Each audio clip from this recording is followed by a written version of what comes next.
Okay, so let's get started. Right now in our sequence 1080p edit, we have a song created. We've added a transition at the beginning, and it sounds like this.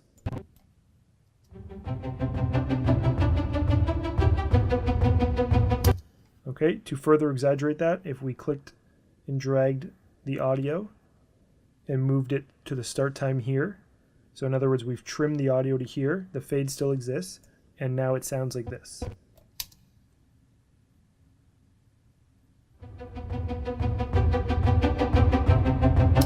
Okay, so let's reset that, and we're just going to extend the fade a little more so it happens more gradually.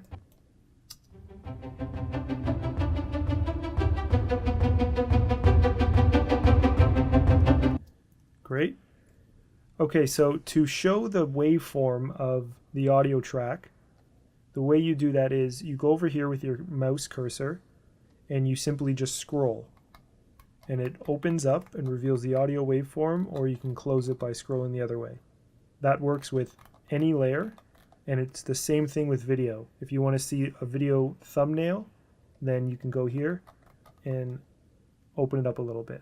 Let's close that. Okay, so let's reveal the waveform of both tracks. You can see here in the waveform that this is the loudest part of the song, and that's where we made our fast cuts. If we did not want the audio to get louder at that point, even if our song does do that, using this line and adding a couple keyframes, we can actually change the volume there and make it more consistent. Now, visually, you won't see the difference in the waveform unless we were to export it and bring it back in, but because of the keyframes that we will be adding, you will hear a difference. So what we do is you hold Command, and then you can see the plus symbol. I'll let go. Command, and you can see the plus that happens. One more time. There's no plus, then the command. So with that, right there, right on this line, you find where you want to make your first keyframe. So this is the point where just before it starts getting louder. So we're going to make one right there. And we're going to do the exact same thing on the bottom one, which is the other channel of the stereo track. And then on this one, right when it peaks, it's going to be right there. And then we're going to do the same thing on this one. And before this and after it, we haven't done anything so far. We've just added keyframes, but they aren't doing anything. So what we need to do in order to make the second half as loud as the first half is we need to take this and simply click and drag it down until the decibels go low enough that we think it'll make a difference and sound like the first half.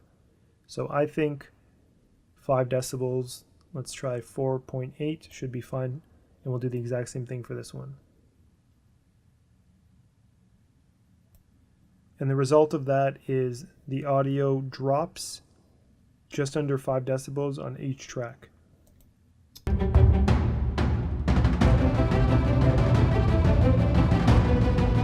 Okay, and that compared to what it used to be,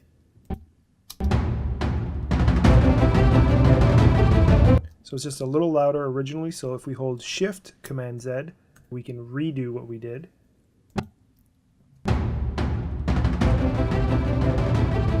If we wanted to exaggerate that, we can go to, let's say, -12,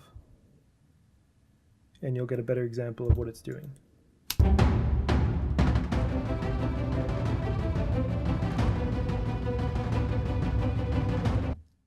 In order for audio to be heard, such as dialogue in interview footage you have, or a voiceover, for example, when you have music and in this is right at 0, it's going to be very difficult to hear the dialogue audio. So in that case, you'd want to use that technique. So let's say you wanted the voiceover audio to start right here. You'd make a keyframe there, and roughly there and there. And then you would do the exact same thing, bring it down probably around -12 to 16, somewhere there, depending on your music and how loud the dialogue is. And then when you play it, the music will drop. And at that point, that's where your dialogue starts. And with dipping the audio, you'll be able to have the dialogue come through. And that's really the only way to work with dialogue and music.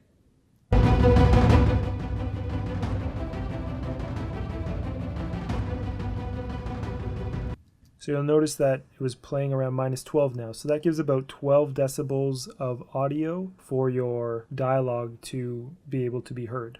If you have sound effects, it's the same idea. You would create a folder for organization. You'd call it sound effects. You may even put that folder in a master folder called audio and have music and sound effects in it. You would then grab your sound effect. In this case, we'll just use a song for an example. You bring that down and place it where you want in your edit. You will use the razor tool and then delete the rest. You could even highlight, press Command-Shift-D so it fades in and fades out, and then move this around where you wanted it. So for example, if it was a build-up sound effect, you could place it right here when the sound gets louder, and then it would emphasize the starting point to the faster edits, and overall it would make the edit much more impactful. Another cool window in Premiere Pro is the audio track mixer. Because we have a sequence set up, if we go to the audio track mixer, now we have a whole bunch of tracks that represent all of the tracks down here. We have A1, A2, A3, all the way to our master. If we see that here, A1, A2, all the way to master. Exactly like a mixing board, we can adjust all of the fader volume levels to whatever we'd like, and it will only affect that one channel. So if we wanted only channel 1 to be quieter, we can lower it to whatever we'd want. If we want both to be lower, we can set both to the same. Or to reset those to 0, we can press and hold Option, click, and it'll default it back to 0. If we wanted to lower the entire audio of our sequence, we can go to the master and then lower that by what we want. Normally, to give myself a little bit of headroom and to avoid some peaking, I can lower the master volume level, and I normally set it to about -1.5 or -2. And another cool area inside Premiere Pro that a lot of people don't know exists is if you click on this little tiny arrow here, you can actually have inserts and sends where you can apply different plugins that affect the entire track. So if you have a whole bunch of audio on one track, you can actually apply, for example, a high and low pass, which gets rid of any low end frequencies or high end frequencies that you may not want, and it'll affect the entire track. So this is great if you want to apply something on the master channel, for example.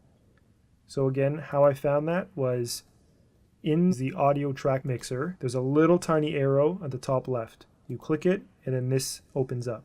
If I go to the master channel, the very top are all inserts, and these are all sends. I have yet to use any of the sends. For our purposes, we only need to insert plugins, or essentially add plugins to add effects to any of our tracks. So on our master track, we can go to the top here, click on the arrow, go to Filter and EQ, add an EQ, then we will right click, go to Edit, and then this track effects editor will come up.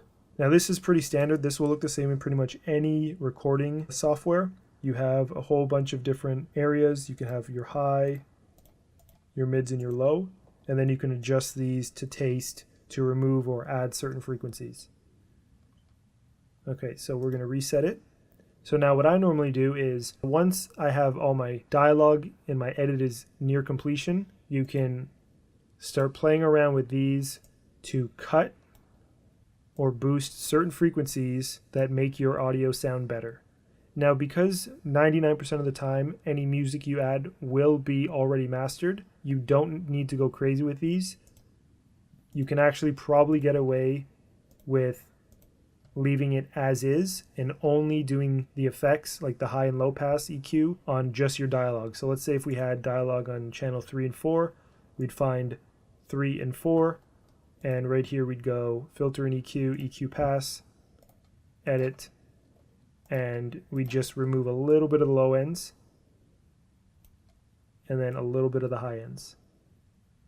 This will get rid of any camera hiss sound that was created when recording, and this will remove any subsonic sort of frequencies where you can't really hear it, but if you had a bassy system, then a lot of annoying sounds would probably show up. So this prevents that. If you want some reverb on your music track, or let's say you had some dialogue you wanted to add some reverb to, we can go to the track we want to add reverb to, which is channel 1 and channel 2. So on channel 1 and 2, we will add some reverb.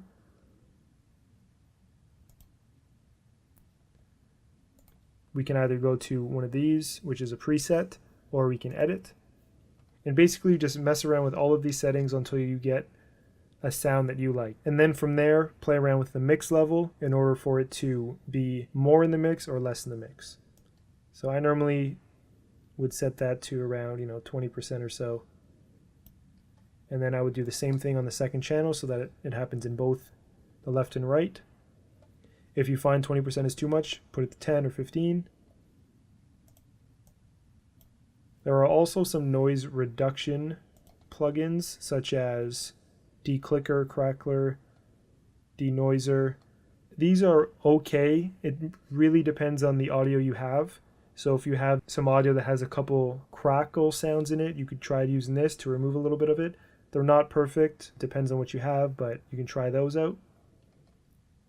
And the last thing here would be on your master channel. Once you're done your edit and you have dialogue and you have all of your sound effects and your music added and you're ready to export, I would recommend going here and adding a special and then a mastering plugin. And this kind of, in a sense, glues everything together and makes all of the channels work nicely together. It adds a little bit of reverb if we go to right click and go to edit. And then the subtle clarity is a preset that works great. You can see it boosts a little bit at 2000. You can also add a low and high pass like we did with the EQ if you'd like, and then you just would simply lower the volume here. And then it does the exact same thing as we did in the EQ. Now, the only thing I would change is the reverb amount. 20% is a little high for the master channel. You'll definitely notice some reverb. The idea with adding reverb is you really don't want to be able to hear it. You just want it to be enough that it is doing something, but not enough to be actually heard.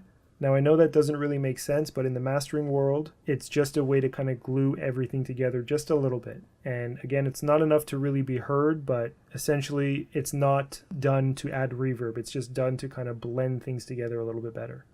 So I normally set that to about 5%. The exciter is great. This boosts a little bit of the high end.